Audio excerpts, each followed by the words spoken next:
ॐ सदाशिवसमारम्भां शङ्कराचार्यमध्यमाम् अस्मदाचार्यपर्यन्तां वन्दे गुरुपरम्पराम्। ॐ नारायणं पद्मभुवं वसिष्ठं शक्तिं च तत्पुत्रपराशरं च व्यासं सुखं गौडपदं महान्तं गोविन्दयोगेन्द्रमदास्य शिष्यं श्रीशङ्कराचार्यमदास्य पद्म पादं च हस्तामलगं च शिष्यं तं तोटकं वार्तिककारमन्यान् अस्मद्गुरून् सत्तदमानतोऽस्मि। ॐ व्यासाय विष्णुरूपाय व्यासरूपाय विष्णवे नमो वै ब्रह्मनिधये वासिष्ठाय नमो नमः। ॐ नमोऽस्तु व्यासविशालबुद्धे पुल्लारविन्दायतपत्रनेत्र येन द्वया भारततैलपूर्ण प्रज्वालितो ज्ञानमय प्रदीपः। ॐ वसुदेवसुतं देवं कंसचाणूरमर्दनं देवकी परमानन्दं कृष्णं वन्दे जगद्गुरुम्। ॐ श्रुतिस्मृतिपुराणानाम् आलयं करुणालयं नमामि भगवत्पाद शङ्करं लोकशङ्करं शङ्करं शङ्कराचार्यं केशवं बादरायणं शूद्रभाष्यकृतो वन्दे भगवन्तौ पुनः पुनः। ॐ नमो ब्रह्मादिभ्यो ब्रह्मविद्यासम्प्रदाय कर्तृभ्यः वंशऋषिभ्यो महद्भ्यो नमो गुरुभ्यः। सर्वोपप्लवरहितप्रज्ञानगण प्रत्यहर्तो ब्रह्मैवाहमस्मि। ॐ ईश्वरो गुरुरात्मेति मूर्तिभेदविभागिने व्योमवद्व्याप्तदेहाय दक्षिणामूर्तये नमः। ॐ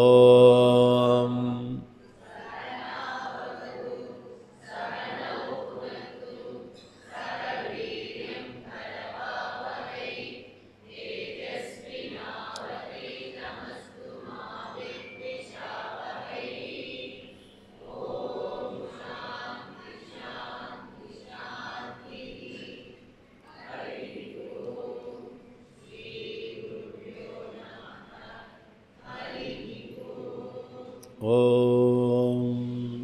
सन्नो मित्रः संवरुणः सन्नो भवत्वर्यमा सन्न इन्द्रो बृहस्पतिः सन्नो विष्णुरुक्रमः। नमो ब्रह्मणे नमस्ते वायो त्वमेव प्रत्यक्षं ब्रह्मासि त्वमेव प्रत्यक्षं ब्रह्म वदिष्यामि हृदं वदिष्यामि सत्यं वदिष्यामि तन्मावतु तद्वक्तारमवतु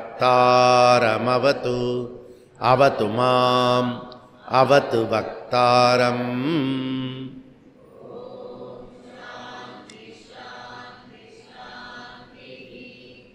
ॐ सहना भवतु सहनौ पुनक्तु सह वीर्यङ्करवावहै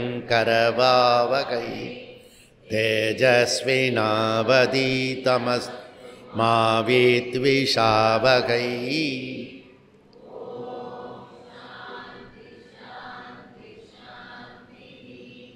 ॐ यच्छन्तशां ऋषभो विश्वरूपः सन्तोऽप्योऽत्यमृतात् सम्बभूव समेन्द्रो मेधया स्पृणोत् अमृतस्य देवदार भूयासं शरीरं मे विचर्षणं जिह्वा मे मधुमत्तमा कर्णाभ्याम्बुरिविसृ ब्रह्मण कोशोऽसि मे या पिहितः श्रुतं मे गोपाय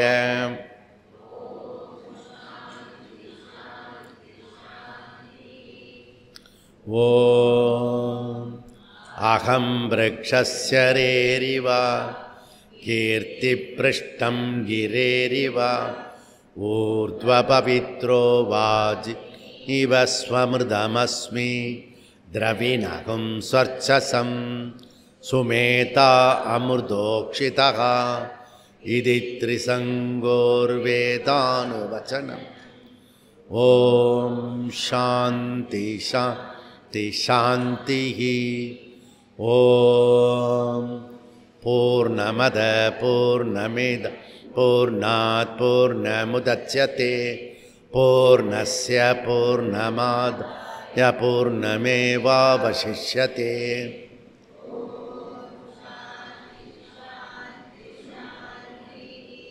ॐ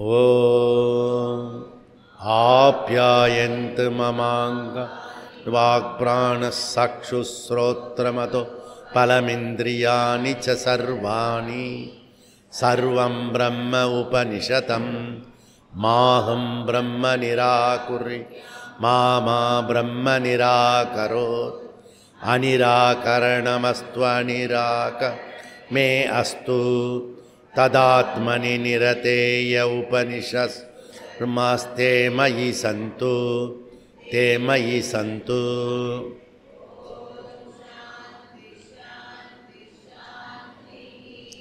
ॐ वाङ्मे मनसि प्रतिष्ठित मनो मे वाचि प्रतिष्ठितम् आविराविर्मयेति वेतस्य महानीस्तः श्रुतं मे मा प्रकाशी अनेनातीतेनाहो रात्रान् सन्ततामि हृदं वदिष्यामि सत्यं वदिष्यामि तन्मावतु तत्वक्तारमवतु अवतु माम् अवतु वक्तारमवतु वक्तारम्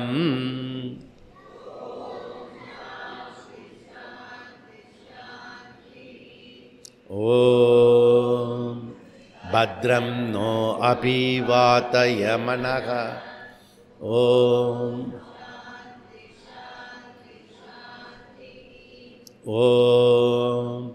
भद्रं कर्णेभिः शृणुयामदेवाः भद्रं पश्येमाशभिर्यजत्राः स्थिरैरङ्गैः वागुंसस्तनूभिः विषेम देवहितैयतायु स्वस्ति न इन्द्रो वृद्धस्रवाः स्वस्ति न भूषा विश्ववेता स्वस्ति नस्तार्क्ष्यो अरिष्टनेमिः स्वस्ति नो बृहस्पतिर्दधातु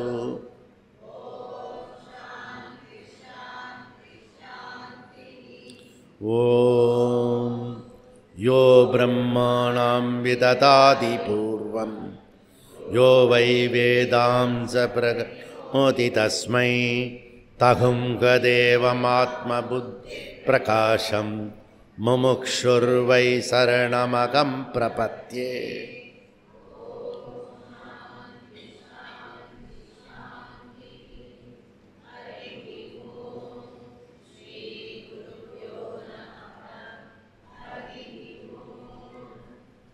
பக்கம் 135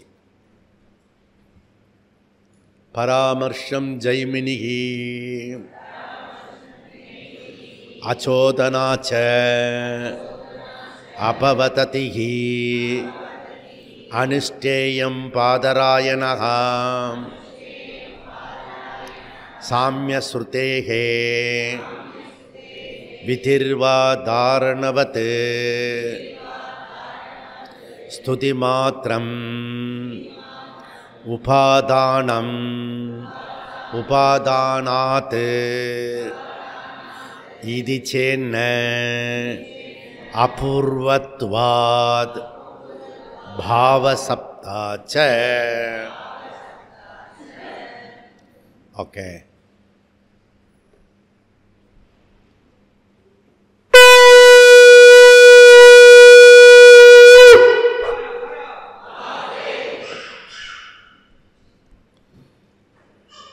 நேத்திக்கு நம்ம வந்து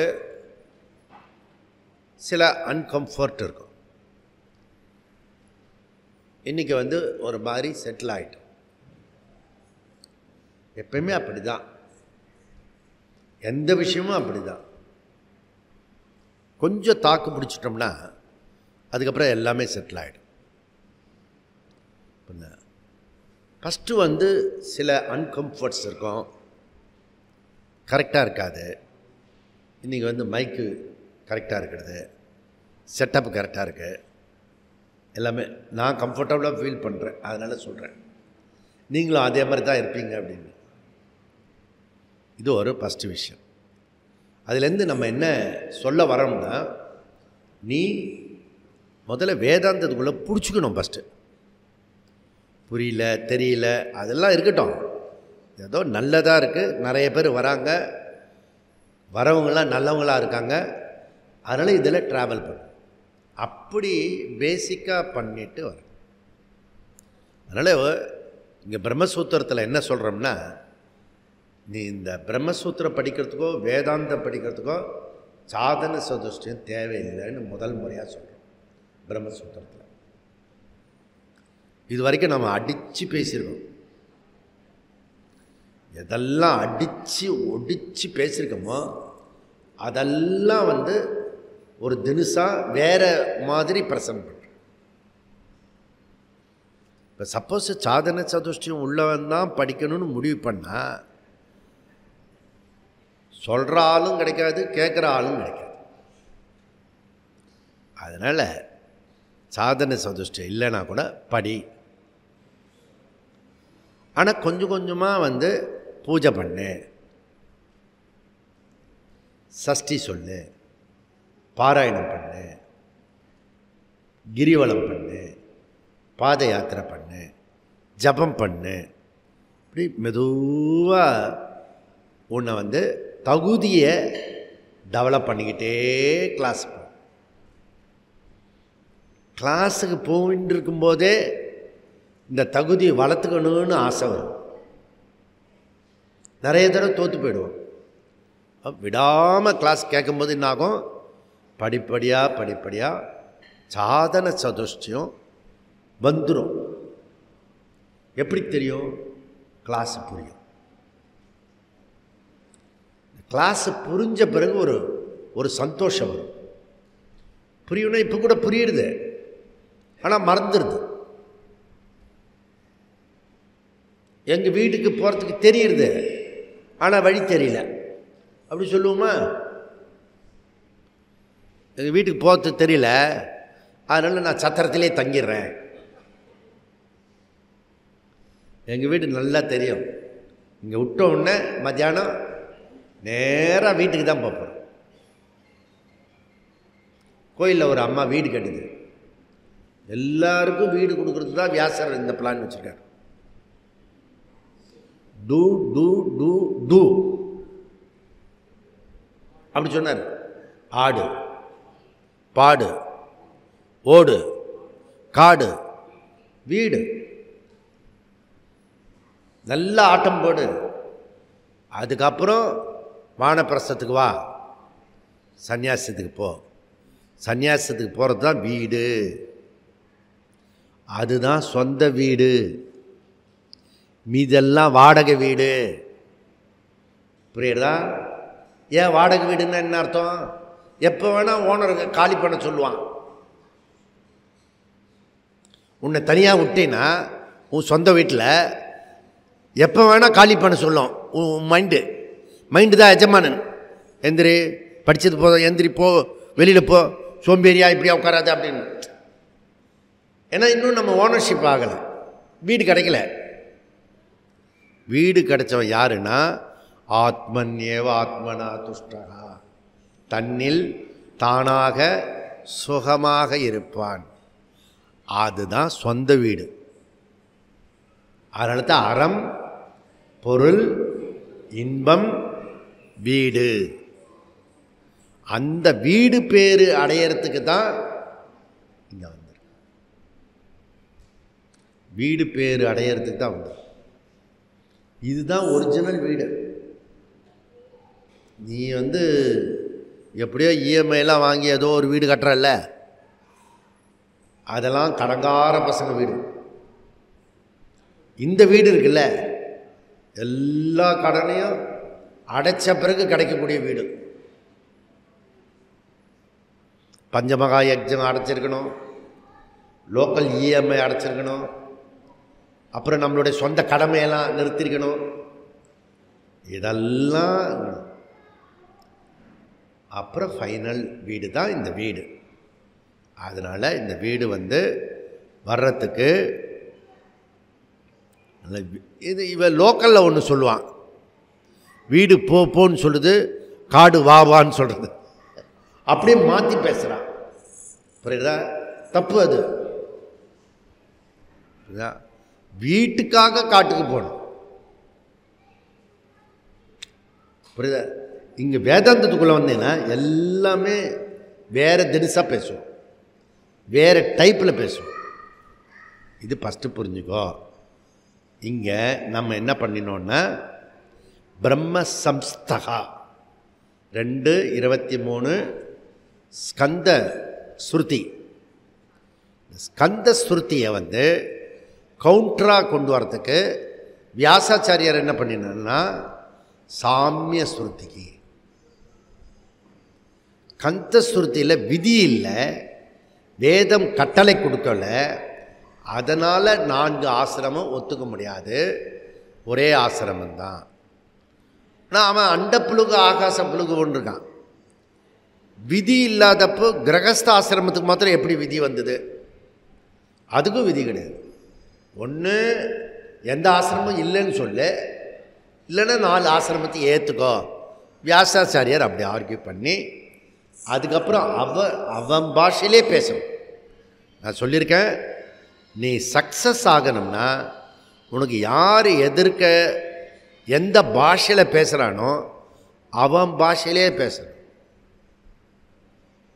இதை பார்லிமெண்ட்டில் பிரைம் மினிஸ்டர் பேசுகிறார், இனிமே உங்கள் பாஷையில் தான் நான் பேச போகிறேன் அப்படின்னார். இது ரொம்ப வருஷமாக நான் சொல்லிட்டு இருந்தேன், பொறுத்துக்க முடியாமல் சொல்லிட்டார் அவர். அதனால் இப்போ பேசுகிற தினசே வேறு பிறகுதான்.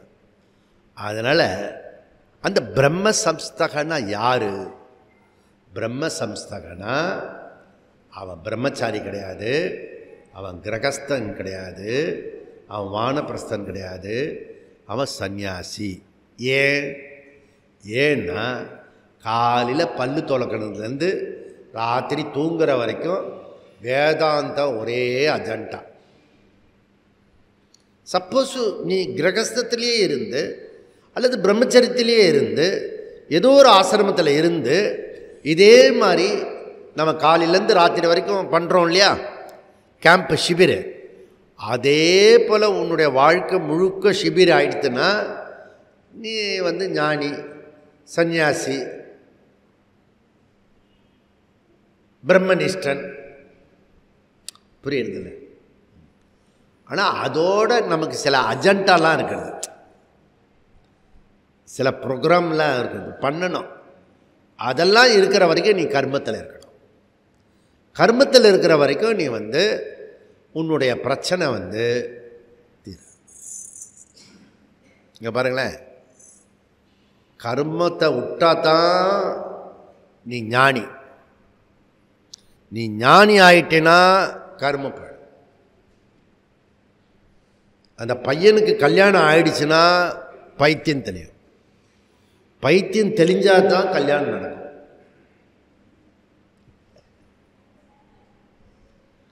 ஒரு மாதிரி பேசுவாங்க, பொண்ணு பார்க்குறதுக்கு வருவாங்க, பார்த்து பார்த்து சிரிப்பான், அப்படியே தானாகவே சிரிப்பான், அவங்க புரிஞ்சிடும், போயிடுவாங்க. இதனால் அந்த பெரிய வீட்டு பையன், பணக்கார வீட்டு பையன் வெளியூர்லேருந்து வெளிநாட்டிலேருந்து ஒரு பொண்ணை பார்க்கறதுக்கு கூப்பிட்டாங்க. தூரத்து சொந்தம். மாப்பிள்ளை வந்து அழகாக இருப்பான். பப்பு இருக்கான்னு வச்சுக்கேன். அவங்க தான் அழகாக இருக்கான். ஆனால் புத்தி இருக்கணுமே. ஒரு டிஷர்ட் போட்டு நல்லா நல்லா வாட்டச்சாட்டமாக இருக்கான். அந்த பார்லிமெண்ட் செக்ஷனில் சில சமயம் எப்படியா தூங்கி போயிடுவான். ஏன்னா போதை அடிச்சிருப்பான். இந்த பவுடர்லாம் இருக்குல்ல, அதெல்லாம் அடிச்சிருப்பான். எப்பயுமே போதையில் இருப்பான். அதனால் அவன் பேசும்போதே மறந்து போயிடுவான் அவனுக்கு. அதெல்லாம் ஒரு ஒரு ஒரு பெரிய சினிமா எடுக்கிறோன்னா ஒரு ஜோக்கர் இருக்கணும். ஒரு பார்லிமெண்ட் நடத்துகிறோம்னா ஒரு ஜோக்கர் இருக்கணும். அதுக்காக வச்சிருக்கணும். இப்போ தான் சந்தோஷமாக இருப்பான். நிறைய எம்பி அவனை பார்த்தோன்னே சிரிப்பாங்க. இதெல்லாம் ஒரு இப்போ இதில் வந்து ஸ்ட்ராங்காக வரணும்னா இதே பழைப்பாக பண்ணணும். காலையில் மத்தியானம் ராத்திரி முழுக்க வரணும். வரல கர்மம். கர்மம் பண்ணால் சம்சாரம். கர்மத்தை விட்டால் சன்னியாசி. தூரக்க வந்தால பொண்ணு, இந்த பையன் அழகாக இருக்கான், பணமும் இருக்குது, எல்லாமே ஒப்பு தாம்பலம் பண்ணுற மாதிரி அந்த நிலைக்கு வந்துட்டாங்க. ஆனால் எல்லாத்துலேயும் ஒரு கோண்டு இருப்பான். கோண்டுன்னா என்னது? யார்? கோதண்டராமன். Short name Kondu. நடராஜனுக்கு நட்டு, சுப்பிரமணியனுக்கு சுப்பு, சுப்பினி. இல்லை ஒரு ஷார்ட் நேம். கோண்டு வெளியில் வந்தான். பார்த்தல பையன் ரொம்ப அழகாக இருப்பானே, பணம் நிறையா இருக்குமே. ஆமாம், ஈஸ்வர ரட்சத்து, ஈஸ்வர ரட்சத்து. என்ன இப்படி சொல்கிறேன்? இல்லைல்ல, அதெல்லாம் ஒன்றும் இல்லை. பையன் குடும்பம்லாம் நல்ல குடும்பம் தான். அப்பப்போ அவன் தனியாக செவத்தை பார்த்து சிரிப்பான். அது தவிர ரொம்ப நல்ல பையன். எதுவுமே வம்பு தும்புக்கெல்லாம் போக மாட்டான். வரன்னு ஒன்று கூட தக்கவே விட மாட்டான் இந்த கோண்டு இருக்கிற வரைக்கும். புரியுறதில்ல? என்ன புரிஞ்சுதோ? இப்போ கர்மத்தை விட்டுடலான்னு சொன்னால் இன்னொரு கர்மம் முன்னாடி இருக்கும் அந்த பக்கம். அதை விட்டுலான்னு இதை முடிச்சுட்டு அதை பிடிச்சிட்டு அதை பிடிச்சிக்கும். இப்படியே தொங்கின்னு இருக்கும். அந்த ஒரு ஸ்டெப்பாக விக்ரமாதித்தன் வைப்பான் பாரு. ஸ்டெப்பு நெல், என் கேள்விக்கு பதில் சொல்லிவிட்டு நகரேன். இப்படி மெதுவாக தான் காயை நகர்த்தி அந்த பாம்பு ஏணி இருக்குல்ல, அதை தாண்டி உள்ளர போயிடும். அதுக்கப்புறம் பிரச்சனை வராது. அது வரைக்கும் பாம்பில் போவ, பாம்பில் இறங்குவ, ஏணியில் ஏறுவேன், ஏணியில் ஏறுவேன், பாம்பில் சொயின்னு. அது ஒரு பெரிய பாம்பு ஒன்று போட்டிருப்பான். அது நேராக கீழே கொண்டு வந்து விட்டுரும்.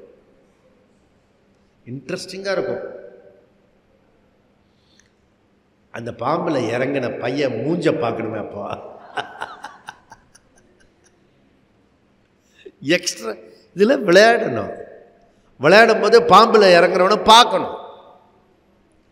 ஏணியில் ஏறுறான்ல, ஒரு பெரிய ஏணி இருக்கும். அதே போல் அந்த ஏறுறவனை பார்க்கணும். நீ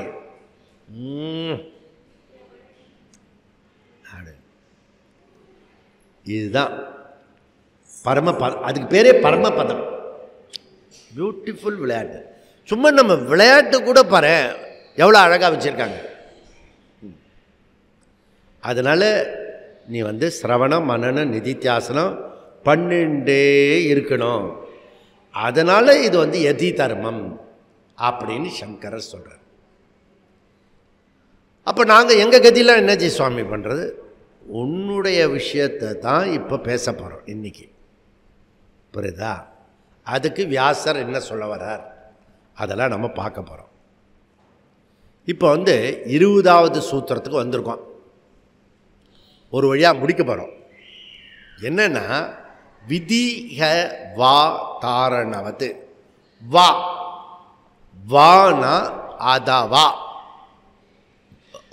வா மீன்ஸ் அதவா, ரெண்டுமே புரியல. அதவானா ஆல்டர்னேட். நீங்கள் வாழ்க்கையில் எப்பவுமே ஒரு விஷயம் ஞாபகம் வச்சுக்கோங்க, பிரச்சனையை பற்றி பயப்படவே பயப்படாதீங்க. ஆல்டர்னேட் கண்டுபிடிங்க, வேறு வழி கண்டுபிடிங்க. இப்போ புரியுறதா? ஒரு வழி அடைச்சிட்டான்னு வச்சுக்கோ, பந்த் ஆகிடுச்சுன்னா அப்படியே இருக்கக்கூடாது, அப்படியே ரவுண்ட் அடித்து வேறு பக்கம் பண்ணி வந்துடணும். போயிட்டே இருக்கணும், போயிட்டே இருக்கணும். ஒன்றுமே ஆகும். நீ கவலைப்பட்டு ஏதாவது பிரச்சனை தீர்ந்தது, தீர போகிறதில்ல. அதுக்கு கவலைப்படாமே இருக்கட்டுமே அந்த பிரச்சனை. புரியுதா? அப்புறம் இந்த சரீரம் உள்ள வரைக்கும் தான் அந்த பிரச்சனை இருக்கும். சரீரம் போயிட்டுன்னா அந்த பிரச்சனை இருக்குமா? இருக்காது. சரி, வீட்டில் யாராவது அந்த பிரச்சனையை கடன் வாங்கிப்பாங்களா? ஒருத்தரும் வாங்கிக்கணும். இருக்கும்போதும் அதுக்கு வேல்யூ கிடையாது, இந்த சரீரம் போன பிறகு அதுக்கு வேல்யூ கிடையாது. அதுக்கு ஏன் கவலைப்படுற? கவலையே படாது, எதை பற்றி டோன்ட் வரி. ஆனால் என்ன செய்யணுமோ அது செஞ்சிடும். That is more important. நான் என்ன செய்யணுமோ அதை செஞ்சிடணும், மாற்றி புரிஞ்சுக்க கூடாது. என்ன சொல்கிறாரு? ஃபஸ்ட்டு வார்த்தை ஆல்டர்னேட். இந்த செகண்ட் இன்டர்பிரிட்டேஷன், அதில் ஃபஸ்ட்டு இன்டர்பிரிட்டேஷன் என்ன அப்படின்னா, ஜாபால சுருதி ஏற்றுக்கொண்டால் அநேக ஆசிரமவாதி நாம் ஏற்றுக்கலாம். அப்போ சாந்தோக்கிய ஸ்கந்த சுருதி அனுவாதகா அப்படி ஒத்துக்கலாம். ஜாபால சுருத்தியில் விதி வாக்கியம் இருக்குது. அவன் பிரம்மச்சாரி ஆகணும், பிரம்மச்சாரி கிரகஸ்தனாக போகணும், கிரகஸ்தன் வானப்பிரஸ்தனாக போகணும், வானப்பிரஸ்தன் சன்னியாசி ஆகணும். விதி வாக்கியம், வேதத்தினுடைய கட்டளை வாக்கியம் இருக்குது. புரியுதா? அதை சப்போஸ் நீ ஏற்றுக்கிட்டேன்னா, இந்த 2:23:1 சாந்தோக்கியத்தை ஸ்கந்த சுருத்தின்னு சொல்கிறல்ல, விதி இல்லைன்னு சொல்கிறல, ஓகே, அனுவாதம் ஏற்றுக்கிறோம். புரியுதில்ல நான் பேசுகிறது? செகண்ட் சப்போஸ் நான் ஜாபால சுருதியை ஏற்றுக்க மாட்டேன், அதுக்கு தகுதியே கிடையாது, உபநிஷத்துன்ற தகுதியே இல்லைன்றான் மீமாம்சக்காரன். ஒரே ஒரு பர்பஸ் தான், அதில் சந்நியாசத்தை பற்றி சொல்கிறது, அதனால் ஏற்றுக்க முடியாது. இந்த ஸ்கந்த சுருதியாவது அனுவாதம் சொன்னான், ஜாபால சுருதி சும்மா எவனோ எழுதி வச்சுட்டு போயிட்டான்ட்டான். இப்போ கூட சில பேர்லாம் எழுதுறத உபனிஷத்துன்னு அவங்க எழுதுவாங்க. அரபிந்தோ உபனிஷத், ரமணர் உபனிஷத் அப்படிலாம் சும்மா அப்படி சொல்லுவாங்க. அந்த மாதிரி ஜாபால உபனிஷத் அப்படின்றான். ஏன்னா அது கிரகஸ்த ஆசிரமம் இல்லாமல் சன்னியாசாசிரமும் சொல்கிறது. ஏக ஆசிரமவாதிவன், அநேக ஆசிரமவாதி ஒத்துக்க மாட்டான். இன்கேஸ் நீ ஜாபால உபநிஷத்தை ஒத்துக்கலைன்னா அதுக்கு ஆல்டர்னேட் என்ன அப்படின்னா, அதே சாந்தோக்கிய உபநிஷத்தில் இருக்க இந்த ஸ்கந்த ஸ்ருதியை அநேக ஆசிரமவாதியாக சொல்லப்பட்டது. எப்படி? சதுர்த்த ஆசிரமத்தில் அமிர்தத்துவம் பவதி இருக்கு இல்லையா, அது விதி வாக்கியமாக இருக்குது. அதை வச்சுக்கிட்டு மூணுத்தையும் விதி வாக்கியமாக பண்ணு. இது பிரமாணம். எப்படியும் ஒன்று வரலைன்னா ஆல்டர்னேட் பண்ண கற்றுக்கணும் நம்ம லைஃப்பில். ரெண்டாவது சொல்லுன்னா விதிகி. சாந்தோக்கிய உபநிஷத்து அநேக ஆசிரம விதிகி சொல்லப்பட்டிருக்கிறது. ஸோ பிரம்மச்சரிய, கிரகஸ்த, வானப்பிரஸ்த, சந்நியாசாசிரமம். அதனால் செகண்ட் இன்டர்பிரிட்டேஷன் படி ஆசிரமம் இஸ் ஈக்குவல் டு ஸ்கந்தா அப்படின்றது விதிகி நமக்கு சொல்லப்பட்டிருக்கு. அதாவது விதி டூஸ், அது செய்யணும் அப்படி சொல்கிறோம். நிஷேதம் சொன்னால் நீக்கணும். விதி நிஷேதம் எப்பவுமே வேதத்தில் இருக்கும். நம்ம இப்போ வேதத்தினுடைய திருஷ்டியில் வேதாந்தம் படிக்கிறோம், அதை புரிஞ்சுக்கணும். நெக்ஸ்ட்டு தாரணவத். தாரண விதி இஸ் ஈக்குவல் டு கர்மகாண்டத்தில் உள்ள இருக்கிற விதியை டெக்னிக்கல் வேர்டெல்லாம் நம்ம யூஸ் பண்ணுறோம். ஜெய்மினியோட ஒரு சூத்திரம் இருக்குது. அது என்ன சொல்கிறதுன்னா, விதிஸ்து தாரணே அபூர்வவத்வாத். இது ஜெய்மினி சூத்திரம். விதிஸ்து தாரணே அபூர்வவத்வாத். அதாவது கன்க்ளூஷன் என்னன்னா, ஏக ஆசிரமம் கிடையாது, அநேக ஆசிரமம் மாத்திரமே இருக்குது அப்படி சொல்லி இதிலேருந்து இன்னொரு 2 சூத்திரத்தை ஜாயின் பண்ணுறார். அடுத்த அதிகாரணத்துக்குள்ளே போய் அதை கனெக்ட் பண்ணுறார். புரியுதா? அடுத்த சூத்திரத்தில் ஸ்துதி மாத்திர அதிகரணம். புரியுதா? இந்த ஸ்துதி மாத்திர அதிகரணம் 21வது சூத்திரம். ஸோ இதில் என்ன சொல்ல வராரு அப்படின்னா, ஸ்துதி மாத்திரம் உபாதானாத் இது சேத் ந அபூர்வவத்வாத். புருஷார்த்த அதிகரணம் முதல் அதிகரணம். அதில் பிரதிஜ்ஞா செஞ்சார் வியாசாச்சாரியார். பீஷ்மாச்சாரியார் ஒரு பிரதிஜ்ஞா பண்ணார். என்ன பிரதிஜ்ஞா பண்ணார்?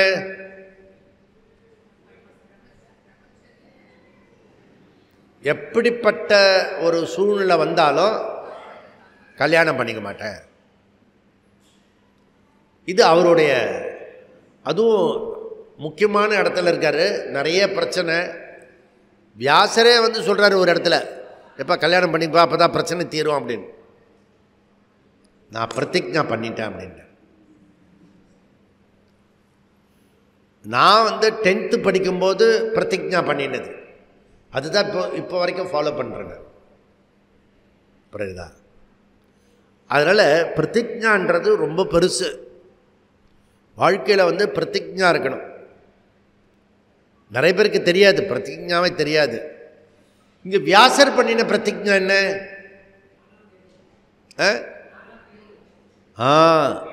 கேவல ஞானா தேவ மோட்சம். அதுக்கு கர்மாங்கம் தேவையில்லை. ஞானத்துக்கு மோட்சத்துக்கு கர்ம அங்கம் தேவையில்லை. அப்போ பராமர்ச அதிகரணம் ஏக ஆசிரமவாதி, அநேக ஆசிரமம், சந்நியாசம், அனுவாதம், பராமர்சம், அது பிரமாணம் கிடையாது. ஸ்கந்த ஸ்ருதி, இது பூர்வபக்ஷியோட ஐடியா மீமாம்ச சூத்திரப்படி. அப்போ பூர்வ மீமாம்சம் ஸ்கந்த ஸ்ருதி பிரமாணம் என ஏற்றுக்கொண்டால், சப்போஸ் நம்ம பேசிக்கிட்டே இருந்தோம்னா ஒரு நாள் எல்லாரும் சரிப்பட்டு பண்ணிடலாம். ஆனால் உனக்கு பொறுமை இருக்கணும், பேசிக்கிட்டே இருக்கணும், கரெக்டாக. அவன் டயர்டாயிடுவான். இப்போ நேதாஜி சுபாஷ் சந்திர போஸ் 8 மணி நேரம் நீர்மூழ்கி கப்பலில் போய் ஹிட்லரோட பேசுகிறார். 8 மணி நேரம் பேசுகிறார். உள்ளறையே தண்ணியில் போய் அந்த ஆளோட 8 மணி நேரம் பேசணும். 8 மணி நேரம் பேசணுன்னே அவன் டயர்டாகி, நீங்கள் சொல்கிற மாதிரியே நீங்கள் உங்கள் கொடியை போட்டுக்கோங்க அப்படி. அப்போ அது வரைக்கும் பொறுமை இருக்கணும். புரியுதா? பொறுத்தார் பூமி ஆழ்வார். அப்போ சந்நியாச ஆசிரமம் ஒத்துக்க முடியாது.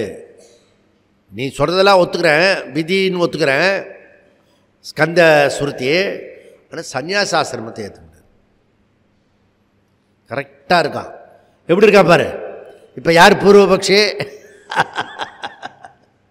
பூர்வபக்ஷி யார்? எங்கே இருக்கான்? எங்கே இருக்கான்? குருக்களிக்கா முந்திரிக்கா கண்டுபிடி கண்டுபிடி, இந்த ஹாலுக்குள்ளே தான் இருக்கான், கண்டுபிடி கண்டுபிடி. சிஎம் இதில் யார் சிஎம்? அவர் அழகாக பதில் சொன்னார், இந்த ஹாலுக்குள்ளே தான் சிஎம் இருக்கார். 3 சிஎம் இருக்காங்க.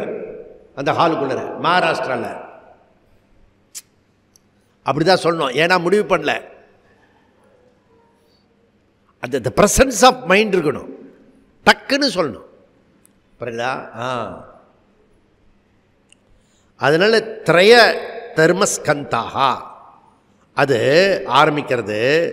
3 ஆசிரமம் தெளிவாக சொல்லிருக்கு. சதுர்த்த ஆசிரமம் எங்கே சொல்லியிருக்கோ 2:23 சொல்கிறிய சதுர்த்த ஆசிரமம் இருக்கிறது. எடுத்தோடனே திரையோகோ தர்மஸ்கந்தா தான் இருக்குது அந்த மந்திரத்தில். நீ சதுர்த்த ஆசிரமம் நீ சொல்லுவ, உனக்கு விருப்பம் இருக்குது, நீ சொல்கிற. நீ சில பேருக்கு ரொம்ப வாக்கு சக்தி அதிகம், எப்படி இருக்கிறதுன்னு மாற்றி விடுவான். அந்த மாதிரி நீ சும்மா மயக்கிற. 3 தானே போட்டிருக்க, 4 போட்டிருக்க. திரையோகோ தர்மஸ்கந்தான்னு போட்டிருக்க. அப்புறம் பிரதமகா துத்தியகா திருத்தியகான்னு சொல்கிறது. சதுர்ஷுன்னு எங்கே போட்டிருக்க? போடவே இல்லை, நீயே சொல்கிற. அப்படி பூர்வபக்ஷ ஆர்கியூமெண்ட். அப்போ சப்ஜெக்ட் மேட்ரு ஸ்கந்தஸ்ருதி சந்நியாச ஆசிரமம் இருக்கான்னு நிரூபிச்சு ஆகணும். இப்போ புரியுதில்ல? எங்கே பூர்வபக்ஷி காரணம் பண்ணிட்டான் சித்தாந்திய வியாசரை. ஓய், அங்கே சந்நியாச ஆசிரமத்தை பற்றி சொல்லவே இல்லை, நீரே எடுத்துக்கட்டீர் என்ன அப்படி சொல்லு. நிறைய தடவை நான் கிளாஸ் எடுக்கும்போது என்ன பண்ணுவான்னா, நம்ம பழைய சீனியர் ஸ்டூடெண்ட்லாம் இவரே அளந்து விட்றாரா, புக்குள்ள இல்லவே இல்லைடா அப்படின்னு. அப்புறம் படிப்படியாக தான் புரிஞ்சுது அதுக்கு பின்னாடி நிறைய பேக்ரவுண்ட் இருக்குது. ஒரு சொல்லுக்கு பொருள் நிறைய இருக்குது. சங்கர சொல்கிறாரு 3 ஆசிரமம் டைரக்டாக சொல்லிருக்கு, சந்நியாச ஆசிரமம் இன்டைரக்டாக சொல்லியிருக்கு. தர்மஸ்கந்தா ஸ்ருதி ஒன்று ஏதே சர்வ புண்ணியலோகோ பவதி. இப்போ அந்த மந்திரத்தை ஒழுங்காக எழுதியிருந்தீங்கன்னா யூஸ்ஃபுல்லாக இருக்கும். அப்போ அந்த வார்த்தையில் 3 ஆசிரமத்தை சொல்லிவிட்டு கீழே என்ன சொல்கிறதுன்னா ஏதே சர்வ, அதாவது 3 ஆசிரமம் பிரம்மச்சரிய கிரகஸ்த வானப்பிரஸ்த, அவ தர்மமாக கர்மத்தை ஒழுங்காக கடைபிடிச்சா புண்ணிய லோகோ பவதி. ஏதோ புண்ணிய லோகத்துக்கு போவாங்க, சொர்க்கத்துக்கோ பிரம்மலோகத்துக்கோ சூரிய லோகத்துக்கோ எல்லாம் போவாங்க. புரியுறதா? எல்லாம் போட்டோம். அதுலேருந்து ஒன்று தெரியுது, என்ன? புண்ணிய லோகத்துக்கு போவாங்க, மோட்சத்துக்கு போக மாட்டாங்க. இதுதான் சங்கர் சொல்கிறாரு. அங்கே என்ன போட்டிருக்கு பாரு, ஏதே சர்வ புண்ணியலோக பவதி. 3 ஆசிரமத்துக்காரங்க புண்ணியம். நீ சப்போஸ் மோட்சம் ஞானம் புரியலன்னு வச்சுக்க, கண்டிப்பாக கேரண்டி உனக்கு சொர்க்கலோகம் இல்லை வைகுந்தம் இல்லை சிவலோகம், அதுக்கு மேலே இருக்கிற பிரம்மலோகம், ஏதோ ஒரு லோகத்தில் உனக்கு சீட்டு உண்டு.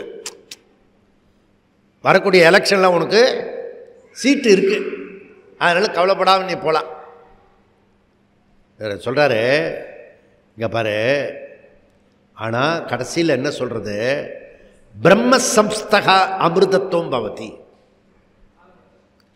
அங்கே 4வது ஆசனம் பிரம்ம சம்ஸ்தகா இஸ் ஈக்குவல் டு சங்கருடைய பாஷையில் சந்நியாசி. பிரம்ம சம்ஸ்தகனா பிரம்மனிஷ்டன் அர்த்தம். பிரம்மனிஷ்டன்னா என்ன அர்த்தம்? சதா காலமும் பிரம்மத்தையே பேசுவான், வேற பொழப்பே கிடையாது.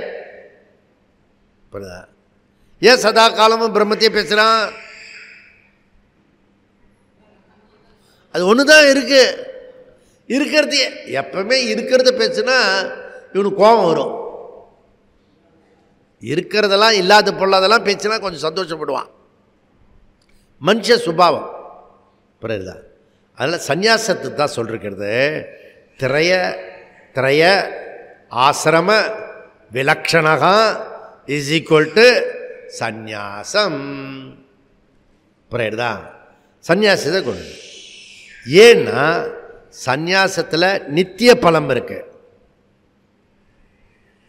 மற்ற 3 ஆசிரமத்தில் அனித்திய பலம். ஏன் அனித்திய பலம்? எந்த லோகத்துக்கு போனாலும் என்ன ஆகும்? ரிட்டன். உத்கிராந்தி, கதி, ஆகதி. நன்னா படிச்சிட்டோம், புரியுதா? நமக்கு மற்றவங்களோட நல்லா புரிய வைப்போம். அப்போ பர்மனண்ட் கிடையாது, அனித்திய பலம். அப்போது நித்திய பலம் வேணுமா, அனித்திய பலம் வேணுமா? பாரு, உனக்கு இன்னும் வாழ்க்கையில் குடி மூழ்கி போல, இன்னும் கூட நீ பிழைக்கிறதுக்கு வழி இருக்குது, புரியுதா? நீ இப்போ பிளான் பண்ணால் கூட, அவன் இப்போ பரீட்சத்து மகாராஜா சொல்கிறான், நான் எனக்கு 7 நாள் தான் இருக்குது, இன்னும் நான் எப்படி மோட்சத்துக்கு போவேன்? அடாப்பாவி, எவனுக்குமே நாளைக்கு என்ன அடுத்த நிமிஷம் நடக்கிறதே தெரியாது. உனக்கு 7 நாள் இருக்குன்னா அதுக்குள்ளே நிறைய பிளான் பண்ணலாம் அப்படின்னு. இப்போ நம்ம என்ன பண்ணணும் லைஃப்லன்னா, இன்றைக்கி ராத்திரியே செத்து போகிற மாதிரி பிளான் பண்ணிக்கணும்.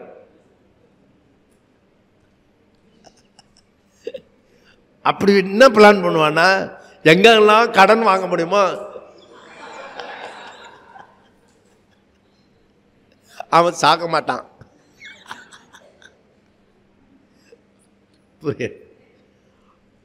பாசிட்டிவாக செய்யணும், எல்லாத்தையும் முடிச்சிடணும், புரியுறதா?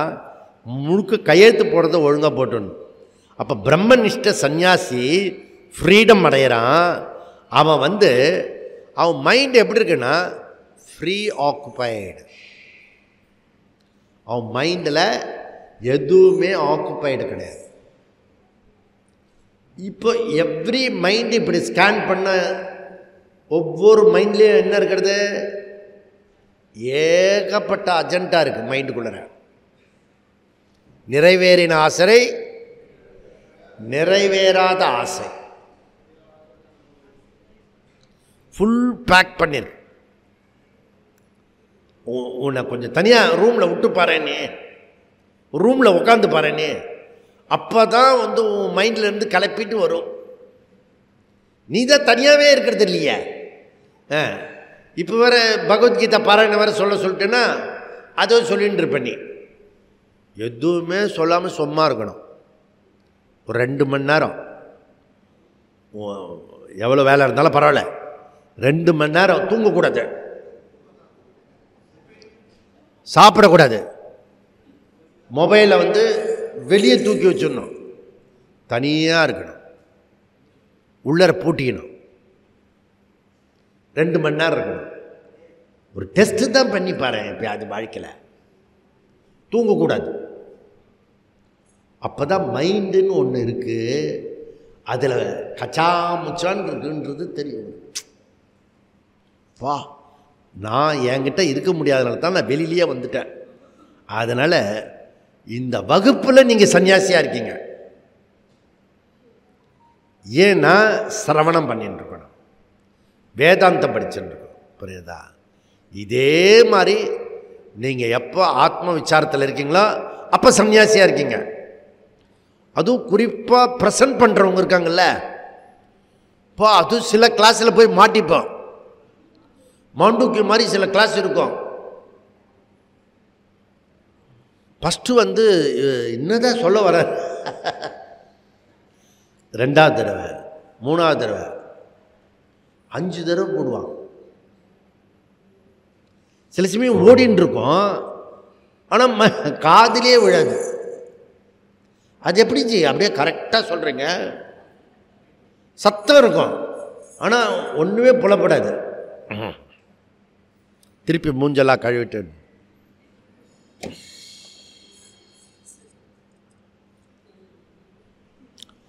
4-5 வார்த்தை தெரிய வரும். அதெல்லாம் நோட்ஸ் எழுதுவோம். ஆனால் அது பூவாக இருக்காது, அது பூ தனித்தனியாக இருக்கும், மாலையாக இருக்காது. அப்புறம் 2-3 தடவை கேட்டு கேட்டு கேட்டு கேட்டு கேட்டு, ஓ இப்படி சொல்கிறாரா. அதுக்கப்புறம் நான் இப்போ இன்னொன்று கேட்டிருக்கேன், அந்த குரூப்பில் சொன்ன அதே கிளாஸை நீ கேளு, ப்ரெசன்ட் பண்ணவங்க.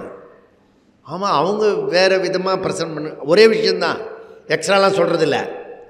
அதுலேருந்து நமக்கு புரிய வரும், நாம் இந்த பாயிண்ட்டை விட்டுட்டோம், ஓகே, வெறுமனே அனுவாதமாக பேசியிருப்போம். நம்ம சில பேர் ப்ரெசன்ட் பண்ணியிருந்த பார்த்தா அனுவாதம் இருக்கும். நான் இப்போ நடுவில் எல்லாம் ஜோக்கெல்லாம் சொல்கிறேன்ல, அதை மாத்திரம் அழகாக சொல்லிட்டு போயிடுவான். ஆனால் கரெக்டாக சொல்லிடுவான், எல்லாருமே இன்ட்ரெஸ்டாக இருப்பாங்க, பாயிண்ட்டை விட்டுருவான். பிரமாணம் இருக்காது, அனுவாதம். இப்போ ஒரு ரகசியம் சொல்லிட்டேன்னா, இப்போ ஆத்ம விசாரத்தில் பிரமாணமா அனுவாதமா, நீ ப்ரெசன்ட் பண்ணுறது அனுவாதமாக ஏன்னா நான் 1/3 அனுவாதம் தான் பண்ணிட்டு இருக்கேன் எல்லா கிளாஸ்லையும், டெலிபரேட்டாக பண்ணிட்டு இருக்கேன். ஏன்? அப்போ தான் இன்தூசியாஸ்டிக்காக இருக்கும். புரியுது? அதில் நடுவில் உள்ள கொஞ்சம் சொருகுவேன் பிரமாணத்தை. புரியுது? அப்போ தான் தாங்க முடியும், இல்லைன்னா ஒரே வெப்ப காற்று அடிக்கும். புரியுது? அதனால் இதை புரிஞ்சுக்கோ. So unfree occupied mind or top priority mind. சாதன சதுஷ்டியை இண்டிகேட் கிளாஸு கேட்கும் போது அனைத்தும் டிட்டாச்மெண்ட் ஆகும். அப்போ அவன் சன்னியாசி ஆகும். அப்போ செகண்ட் அதிகரணம் சந்நியாசகா ஞான அங்கபூதா. சந்நியாசன்றது ஞானத்தினுடைய அங்கபூதம். இப்போ புரியுதோ? இப்போ இந்த ஞானத்துக்கு அங்கம் எது? சந்நியாசம். சந்நியாசம் என்ன? சாதன சதுஷ்டியம். சாதன சதுஷ்டியம் என்ன? வேறு எந்த அஜெண்டாவும் இல்லாமல் கிளாஸ் மாத்திரம் மைண்டில் வர்றதுக்கு பேர் அசங்கம். புரியுதா? இப்போ செகண்ட் அதிகரணம் சங்கரர் ஏக ஆசிரமவாதியை நிராகரணம் பண்ணி அநேக ஆசிரமவாதி பற்றி எக்ஸ்பிளைன் பண்ணி அதுக்குள்ளர சந்நியாசத்தை புகுத்துறார். இது அவருடைய ஸ்டைலில் பண்ணுறார். இப்போ சந்நியாசியே பிரம்மனிஷ்டன் ஆக முடியும். காஷாயம் போட்டுக்கணும்னு அவசியம் இல்லை. இந்த மாதிரி ட்ரெஸ்ஸு அது போட்டுக்கணும்னு அவசியம் இல்லை. புரியுறதா? ஒரு சுவாமி ஜோக் அடித்தார். அப்போ 100-200 பேர் வருவாங்க எல்லாம் யூனிஃபார்மில். அதில் 60% லேடிஸ் தான் இருப்பாங்க. சுவாமிஜி உங்களுக்கு மாத்திரம் பாதி சந்நியாசம் கொடுத்துருக்காங்க, ஜென்ஸுக்கு சந்நியாசமே கொடுக்கல. அப்படி ஒருத்தர் ஜோக் அடித்தார். ஏன்னா அவங்களுக்கு துப்பட்டா சன்னியாசம் இருக்கிறது, இவங்களுக்கு துப்பட்டா கிடையாது. புரியுதா? தேர்ஃபோர் பாதி சன்னியாசம் லேடிஸ் கொடுத்துருக்காராம் சுவாமி, பாதி சன்னியாசம், பாதி கூட இவங்களுக்கு ஒன்றுமே கொடுக்கல. நீ யோசிச்சு பார்த்துக்குங்க. அதனால் நீங்கள் தான் நல்லா பாடம் படிக்கணும் அப்படின்னு சொல்லிட்டு போனார் அவர். எல்லாம் அப்சர்வேஷன் தான். அதனால் இந்த விஷயம் இருக்க பிரம்மச்சரியம் டு சந்நியாசி, இந்த கிரகஸ்த டு சந்நியாசி, வானப்பிரஸ்தம் டு சந்நியாசி, இது ஸ்ட்ராங்காயிரு. வியாசருடைய பிரதிஜாபடி கேவல ஞானா தேவ மோட்சம், கர்ம அங்கம் வராது. இப்படிதான். அதனால் இந்த வாழ்க்கை முறையை புரிஞ்சுக்கோ. யாக்ஞவல்கியர் என்ன பண்ணார்? அவருக்கு 2 ஒய்ஃபு, நல்லா சம்பாரிச்சார். 2 ஒய்ஃபுக்கு கடன் வச்சுட்டு போல. நல்லா புரிஞ்சுக்கணும், வேதாந்தி கடன் வச்சுட்டு போகக்கூடாது. கொஞ்சம் எக்ஸ்ட்ரா யம தர்மராஜா கிட்ட கொஞ்சம் ஆயுசு வாங்கி சம்பாரிச்சுட்டு கடன்லாம் இல்லாமல் போகணும். அதுக்கு முன்னாடியே புத்தி இருந்துன்னா கடன் வாங்கக்கூடாது. கொஞ்ச நாளத்தில் நான் செத்து போயிடுவேன் அப்படி புரிஞ்சுதுன்னா கடனே வாங்கப்படாது. புரியுதா? அடுத்த ஜென்மத்தில் குழந்தைய பிறக்கும்போது அந்த கடங்கார பையன் நம்மளை அடிப்பான். எதுக்கு இப்போ கடன் வாங்குற? வயசான 60 வயசுக்கு மேலே கடன் வாங்கக்கூடாது.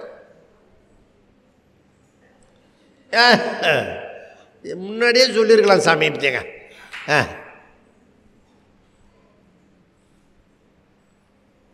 இந்த மாதிரி குழந்தைங்களுக்காக இப்போ சொல்கிறேன் நான், கடன் வாங்கக்கூடாது. 60க்கு மேலே கடன் தான் சீக்கிரமாக அடிச்சிடும். ஓகே, ஏதோ பண்ணி வாங்கி கொடுத்துடு, இல்லாட்டி அவங்ககிட்ட சொல்லிடு, டேய் எனக்கு 60 வயசு மேலே ஆயிடுச்சு, இனிமேல் கடன் கிட்டலாம் கேட்காத, நீ கொடுத்தது வந்து எனக்கு தானமாக கொடுத்த மாதிரி வச்சுக்கோ போ அப்படி சொல்லிடு. ஏதோ ஒன்று அவனுக்கு கன்விக்ஷன் பண்ணுற அளவுக்கு உனக்கு சக்தி இருக்கணும், அல்லது மிரட்டுற அளவுக்கு சக்தி இருக்கணும். புரியுதா? இல்லை சம்பாதிக்கிறதுக்கு சக்தி, ஏதாவது ஒன்று தொல்லையாவது இருக்கணும். புரியுதா?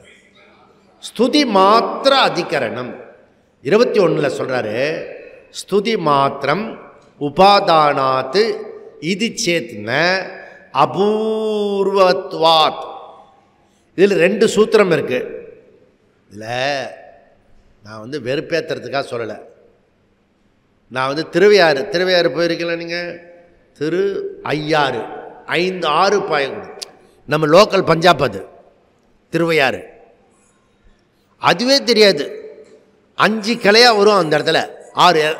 ஒரு ஆறு 5 பிரிஞ்சு 4 பக்கமும் ஓடும். பியூட்டிஃபுல்லாக இருக்கும். திருவையாத்தில் டிசம்பர் மாதம்னா நான் அங்கே போயிடுவேன். அங்கே ஆராதனை, தியாகராஜா ஆராதனை அருமையாக பாடுவாங்க. எல்லாம் மியூசிக். அதுக்கும் ரசிக்கிறதுக்காக கொஞ்சம் அறிவு இருக்கணும். இப்படிதான். ஏன்னா மாடெல்லாம் ரசிக்காது. உங்களையா சொன்னேன் நான், ரசிக்கணும். ரசனை ஒரு பெரிய விஷயம். புரியுதா? இது ரசிக்கணும். புரியுதா? இந்த மகான் தியாகராஜர் இருக்கார, அவர் என்ன பண்ணிட்டார்னா கடைசி காலத்தில் சன்னியாசம் வாங்கிட்டார். அதனால தான் தியாகராஜ சுவாமிகளுக்கு சிரார்த்தம் பண்ணுறதில்ல, ஆராதனை பண்ணுறோம். புரியுறது? இப்போ நானும் நிறைய தடவை பல பேர்கிட்ட கேட்டது, தியாகராஜர் புரியுறது, ஆராதனை வந்து வேற யாருக்கும் பண்ணுறது இல்லையே, இவருக்கு மாத்திரம் ஆராதனை பண்ணுறதில்ல ஏன்? தியாகராஜ ஆராதனைனா பெரிய பெரிய ஃபேமஸ் கச்சேரியெல்லாம் வந்து பண்ணுறவங்களாம் பண்ணிட்டு போவாங்க. அவ்வளோதான் தெரியும். சரிப்பா, நம்ம முன் வரிசையில் போய் இடம் கிடச்சா போய் உட்காந்துருவான். அவனுக்கு வந்து தியாகராஜருக்கு வந்து சிரார்த்தம் கொடுக்க மாட்டாங்க, ஏன்னா சன்னியாசி, அதனால் ஆராதனை பண்ணுறாங்க. இன்னொருத்தர் இருக்கார், பிரசித்தியான உபன்யாசகர், அனந்தராம தீட்சிதர். பெரியால ஒரு புரியுதா?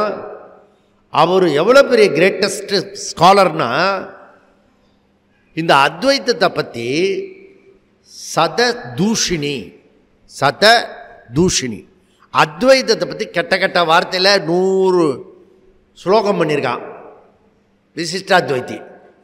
அதுக்கு இந்த அனந்தராம தீட்சிதர் என்ன பண்ணிருக்காருன்னா, சதபூஷணி, தூஷபூஷினி, சதபூஷணி, அதுக்கு ஆப்போசிட்டாக ஒரு 100 ஸ்லோகம் பண்ணிருக்கார் இம்மிடியட்டாக. அவ்வளோ பெரிய ஸ்காலர். அவர் ஊர் வந்து பாலக்காடு. அந்த ஊருக்காரர் தான் இந்த பிரம்மசூத்திரத்தை நமக்கு சொல்லிக் கொடுத்த சுவாமி பரமார்த்தானந்த ஊர். அவர் தான் இதை சொன்னார். எங்கள் ஊருக்காரு அவர் அனந்தராம தீட்சிதர். அவ்வளோ ஒரு சந்தோஷம் இருக்குல்ல, நம்ம ஊருக்காரன்னா எல்லாருக்கும் ஒரு சந்தோஷம் இருக்கும். புரியுறதா? அதனால் இவர் இப்போ நம்ம வந்து லாஸ்ட் டைம் தேனிக்கு போனோம். இவர் தேனி, சிங்கப்பூர்காரர் இருக்குல்ல, அவர் தேனிக்காரர் அவர். புரியுறதா? அதனால் அந்த ஊர் சொன்னும்போது அதில் ஒரு சந்தோஷம் இருக்கும், முகம் அப்படி ஸ்பூரிக்கும். புரியுதா? நம்ம ஊரை பற்றி சொல்கிறாரு அப்படின்னு. அதனால் இவர் அனந்தராம தீட்சிதர் எடுத்துகிட்ட சன்னியாசம் இருக்குல்ல, ஆபத் சன்னியாசம். அதுனா ஆபத்து சன்னியாசம், டாக்டர் அனௌன்ஸ் பண்ணிவிடுவார், எல்லாரையும் கூப்பிடுங்கன்னு. அந்த நேரத்தில் சன்னியாசம். இதுலேருந்து என்ன தெரியுதுன்னா, சந்நியாசத்துக்கு அவ்வளோ மகத்துவம் கொடுத்துருக்காங்க அப்படின்னு சொல்கிறதுக்காக சொன்னது. ஸ்துதி மாத்திர அதிகரணம், இதில் வியாசர் எடுத்துக்கிறது சாந்தோக்கிய வாக்கியம். வெரி டெக்னிக்கலாக இதை சொல்கிறாரு. அதில் உத்கீத ஓம்காரத்தை எடுத்துக்கிறார். உத்கீத ஓம்காரம் எல்லா இடத்துலையும் இருக்கிறது. உத்கீத ஓம்காரன்றது என்ன? இப்போ இந்த இது எல்லாருக்கும் வாய்ஸ் இது அனுப்பிச்சிருக்கோம் இல்லையா, அதில் கடைசியில் வரும் பாரு, ஓம்,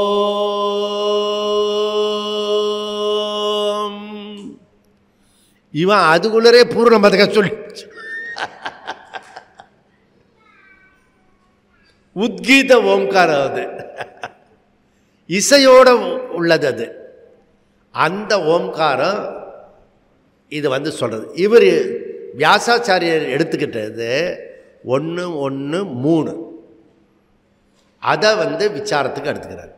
அதில் சக ஏஷக ரசானாம் ரசதமஹா பரமஹா பிரார்த்தியோ அஷ்டமோ யத் உத்கீதா. உத்கீதம் ஓம்காரம் அனைத்துக்கும் சாரம், ஆதாரம். அப்படி பாடினாரு பாரு ரங்கதுரை. அப்போ எல்லாத்துக்கும் ஆதாரம் இது, சாரம். அனைத்துக்கு சாரம் இது உத்கீதம் ஓம்காரம். அப்படி அதை பற்றி சொல்கிறது வந்து 1 1 2 அந்த மந்திரத்தில் வருது. என்ன? ஏஷாம் பூதானாம் பிருத்திவி ரசகா, பிருத்திவியா ஆப்பஹோ ரசகா, ஆப்போ மோக்ஷயோ ரசகா, ஓஷதினாம் புருஷோ ரசகா, புருஷஸ்ய வாக் ரசகா, வாக் ரிக் ரசகா, ரிச்சகா சாமரசகா, சாமனே உத்கீத ரசகா. உங்களுக்கே இப்போ புரியும் இந்த சமஸ்கிருதம் பாரு. இந்த இது இருக்குல்ல, எல்லா உயிர்களுடைய ரசம் சாரம். அதுதான் நம்ம தமிழ்நாட்டில் மாத்திர ரசத்துக்கு இம்பார்ட்டன்ட். எந்த ஊர்லேயும் கிடையாது. அதுவும் வாழலை போட்டு அதில் சாத்தை போட்டு ரசம் இப்படி கெட்டியாக பண்ணக்கூடாது. வத்த குழம்பு மாதிரி இப்படி பசஞ்சு அதை ஓடணும், அந்த இலையில் ஓடணும், அதை தடுக்கணும், அதில் வாயில் போகணும். இந்த ஒன்று விஷயத்துக்கே நீ வந்து நோபல் பரிசு கொடுக்கணும் தமிழ்நாட்டுக்கு. வாழை போட்டு சாத்தை போட்டு அவன் அந்த மாமி வந்து ஊற்றிகிட்டே இருப்பான். சாப்பிடுங்க சாப்பிடுங்க, இது என்ன ரசம்? இது என்ன? பைனாப்பிள் ரசம். புரியுதா? நீயும் ஒரு தடவை பண்ணி உங்கள் வீட்டுக்காரர் முதல்ல போட்டுட்டு அப்புறம் என்னை கூப்பிடு.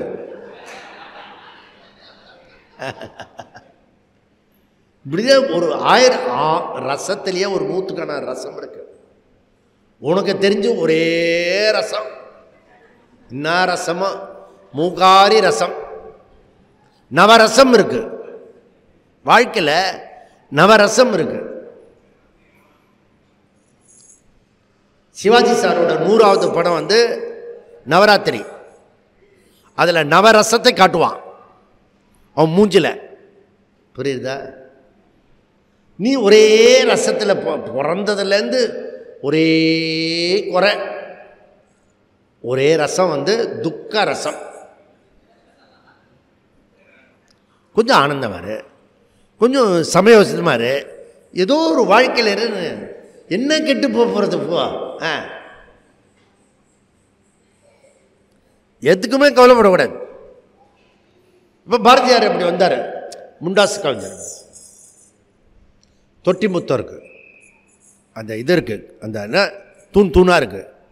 அதில் வாங்கி இப்படி இப்படி பண்ணிக்கிட்டாரு. இது முறத்தில் அரிசி வச்சுருக்கா, கடலை பொறுக்கிறா இல்லை அரிசியை பொறுக்கிறா, எல்லாம் கலந்துருக்கும். சூணு ஊதுறதுக்காக அடுப்பு அந்த ஊதாங்கோல் தெரியுமா உங்களுக்கு? சூணு ஊதுனா அங்கேருந்து புகை கண்ணில் வந்து அடிக்கும். கரெக்டாக அது முதல்ல கண்ணை மூடின்னு ஊதணும், அப்புறம் கண்ணை திறந்துட்டு ஊதணும். இல்லை ஒரு டெக்னிக் அதெல்லாம். இது ஏதோ பண்ணிட்டு இருக்கால. இவர் நம்ம தலைவர் வந்தார், இந்த அரிசி இருந்ததுல சிட்டுக்குருவி இருக்கும், சின்ன குருவி, அதுக்கு இப்படி எடுத்து எடுத்து போட்டாரா.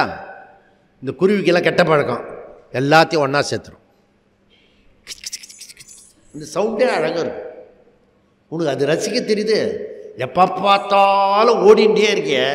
வாழ்க்கையில் ரசிக்கிறதுக்கு எத்தனையோ விஷயம் இருக்கு. அப்புறம் மரத்தையே சுற்றி அதுலேருந்து அரிசி எல்லாத்தையுமே போட்டார். ஒரே குருவி பட்டாளமாக சாப்பிட்றது, ஆனந்தமாக சாப்பிட்றது. இவருக்கு ஒரே குஷி. திரும்பி இப்படி பார்த்தாரு, செல்லம்மா ஏன் வருத்தமாக இருக்கிறாய்? நான் எத்தனை சந்தோஷமாக இருக்கிறேன், நீ ஏன் துக்கமாக இருக்கிறாய்? இப்போ இருக்கிற பொம்பளை மொத்தம் எடுத்து முதுகுல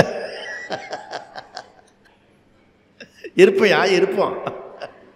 நான் 4 பேர் வீட்டில் பிச்சை எழுந்து அந்த அரிசியை வாங்கிட்டு வந்திருக்கேன். நான் எனக்கு தெரியும் அந்த கஷ்டம்.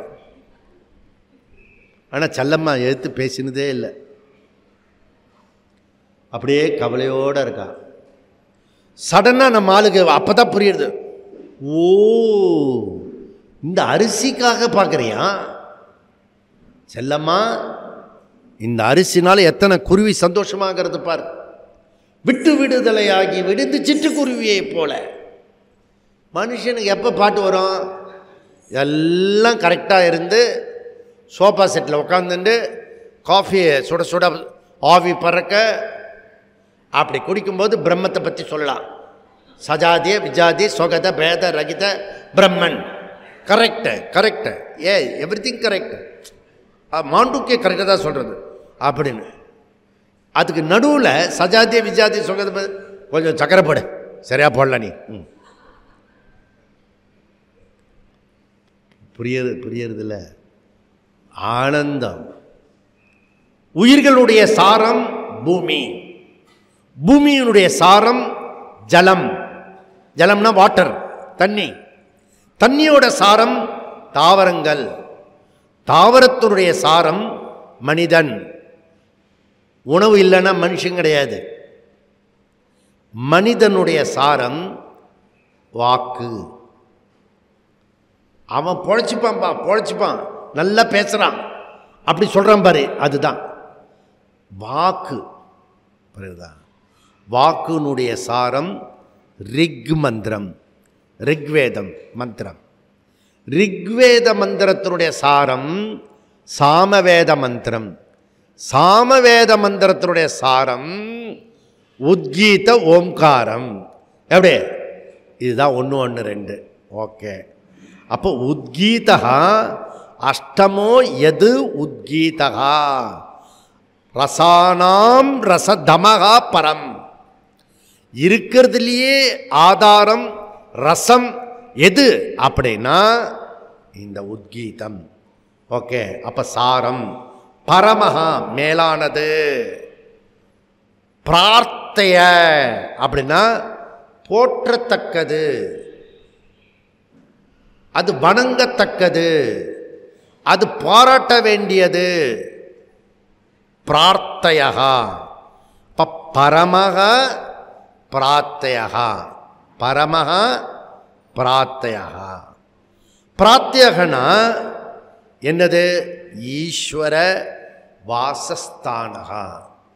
ஈஸ்வர வாசஸ்தானகா, ஈஸ்வரன் வாசம் பண்ற ஸ்தலம், ஈஸ்வரன் இருக்கக்கூடிய ஸ்தலம். புரியுதா? எது? உத்கீத ஓம்காரம்.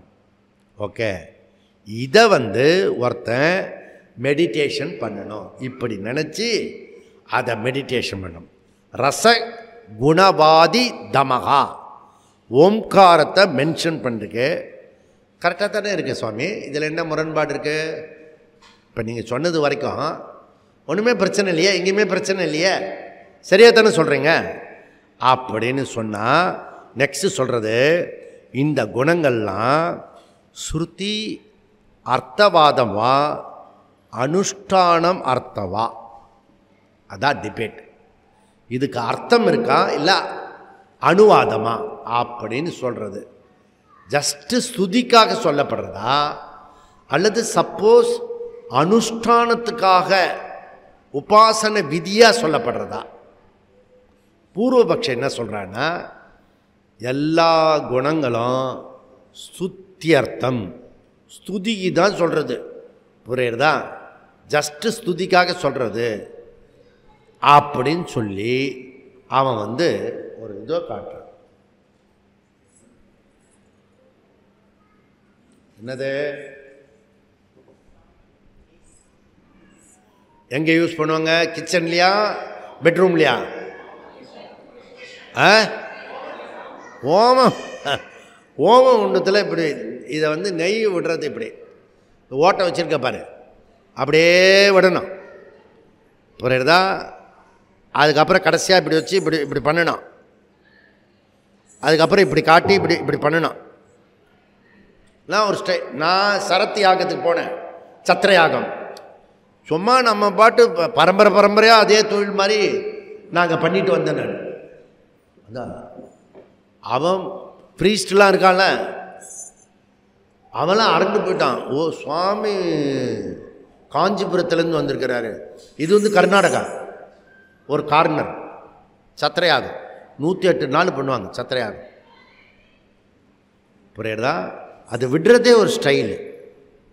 நெய்யை அப்படியே அப்படியே கண்டினியூஸாக விடணும், இப்படி இப்படி விடக்கூடாது. புரியுதா? அதுவும் இந்த சில சாஸ்திரிகள் இருக்காங்க, நெய் டப்பாவை இப்படி உருக்கி அப்படி உருக்கி கர்ண கடூரமாக பண்ணிடுவான் அந்த டப்பாவை. அதுக்காக அவனுக்கு பாத்திரம் கொடுத்து நாம் அவன் ஒரு நெய் வச்சுருப்பான், நான் எக்ஸ்ட்ரா வாங்கி வச்சுப்பேன். ஏன்னா அந்த அக்னி நெய் விட்டால் தான் தேவர்களுக்கு புஷ்டியாக இருப்பாங்க, பார்க்குறதுக்கே அழகாக இருக்கும். புரியுறதா? அப்படி இருக்கணும். இதில் என்ன சொல்கிறேன்னா இயமேஷு ஜுகுஹு, இந்த வாக்கியம் கர்மாங்கம். இதை இந்த கரண்ட் இருக்கு இல்லையா, நெய் ஊத்துறமே, நெய் விடுறத இதை கர்மாங்கமாக வச்சுக்கோ, இதை பூமியாக பாவிச்சுக்கோ, பிருத்திவியாக பாவிச்சுக்கோ அப்படின்னு பாவிக்கணும். அப்படி பாவிச்சு அதில் அக்னியில் விட்டேன்னா அது உனக்கு சுபிட்சத்தை கொடுக்கும். வைதிக கர்மத்தினுடைய அங்கம். இன்னொன்று என்னன்னா இது பூமியோட குணம். இன்னொன்று ஆகவனியாக, அது என்னன்னா அந்த அக்னி இருக்கு இல்லையா, அக்னியை நீ கரெக்டாக பண்ணிட்டேன்னா சொர்க்கத்து வரைக்கும் போகலாம். அது கர்மாங்கம். ஒன்று இந்த இது மாதிரி, இந்த நெய் விடுற கரண்டி மாதிரி அதை அங்கமாக வச்சுக்கோ, அல்லது அக்னியை அங்கமாக வச்சுக்கோ. இதெல்லாம் எதுக்கு சொல்கிறது? சொர்க்கம் கிடைக்கிறது, நல்ல வைபவம் கிடைக்கிறது, இதெல்லாம் ஸ்துதிக்காக சொல்கிறது. புரியுதா? அதை போல தான் சாந்தோக்கியம் 1:1:3 வாக்கியம் ஸ்ருதி வாக்கியமாக இருந்தாலும் அது ஸ்துதி குணபோதக கர்மாங்க வாக்கியம். உத்கீதம் ஆல்சோ மந்திரம். எந்த மந்திரமும் யாகத்தினுடைய கர்மாங்கம். அதுபோல பரம பிராத்திய என்பது ஸ்துதி அண்டு கர்மாங்கம் அப்படின்றத சொல்கிறது. இப்போ கர்மகாண்ட மாதிரியே உத்கீதம், கர்மகாண்ட மாதிரியே உத்கீதம் சொல்ல இருக்கிறது. ரசம் தமத்துவம் ஓம்காரம் பரம பராத்திய ஓம்கார உபாசனைக்காக சொல்லப்பட்டிருக்கிறது. எதுக்குன்னா ஸ்துதி அர்த்தம், ஸ்துதிக்காக சொல்கிறது. அது அனுஷ்டான வாக்கியத்தை சேர்க்காது அப்படின்னு யார் சொல்கிறான்? பூர்வபக்ஷி. இப்போ நாம் அதுக்கு பதில் கொடுக்கணும். புரியுதா? பதிலில் என்ன கொடுக்குற போகிறாரு அப்படின்றத நாம் 5 நிமிஷம் கழித்து இவர் என்ன சொல்கிறாரு, வியாசர் என்ன பதில் கொடுக்குறாருன்றத அடுத்த வகுப்பில் பாரு. ஓம் பூர்ணமத பூர்ணமிதம் பூர்ணமுதச்யதே பூர்ணஸ்ய பூர்ணமாத பூர்ணமேவாவசிஷ்யதே. ஓம் சாந்தி சாந்தி சாந்தி. ஹரிஹி ஓம். ஸ்ரீ குருப்யோ நமः. ஹரிஹி ஓம்.